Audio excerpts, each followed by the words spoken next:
The making of EA Sports NCAA Football 13, presented by Dove Men Plus Care. The EA Sports team has their own field generals. With several former college football players on staff, EA draws on their experience to authenticate the game.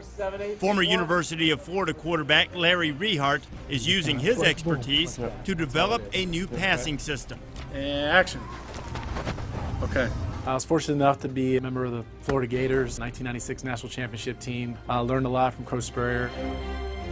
With the new passing game, it's really about, the quarterback. I mean, ESPN spent a whole year talking about the year of the quarterback, right?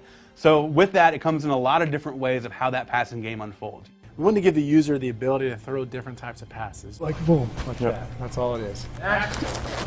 Using a process called motion capture, or mocap for short, thousands of animations are generated to replicate real player movements. The first thing we do is we sit down, come up with whatever features we're going to have for the game that year, sit down and break down what motions we need to support that feature. And we make a big list. It has a breakdown of like every type of motion we want for like QB drops, how many steps and different angles.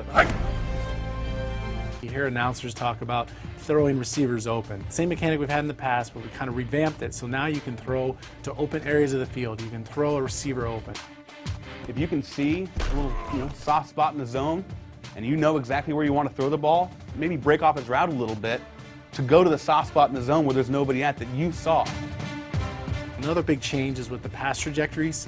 The trajectory will actually be defined as actually at the release point. So from the animation point, we have a release point, and in code is where we define the strength. The way a user can change the trajectory is just simply by how hard and how long he holds on to the pass icon.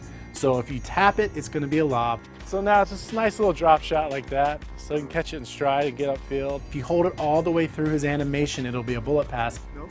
Bullet. But if you release it as he's getting about midpoint, it'll be what we call a medium or a touch pass. A little bit more, and those are the type of balls that you'll be able to throw this year, like to drop it in over a linebacker and just out of his reach. This could be interesting. Ah! It looks a lot better in game. Touchdown. 3-step, 5-step, 7-step drops. We added over 20 new drop back animations. 1-step drops for those bubble screens. Screen drops where the quarterback will drop back and then kind of just drift off as he waits for the rush to come in to drop it over them for a screen pass. So the idea is to let the quarterback auto drop, and then that'll help the users with the timing, and so they can kind of realize when the correct time is to throw on these certain types of routes.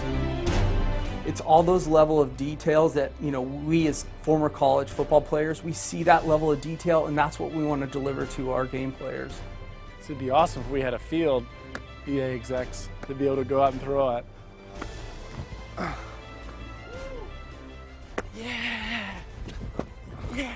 That was terrible. That was awful. That was kind of bad. Let's go back to work. This is so bad. Yeah, let's just go make video games.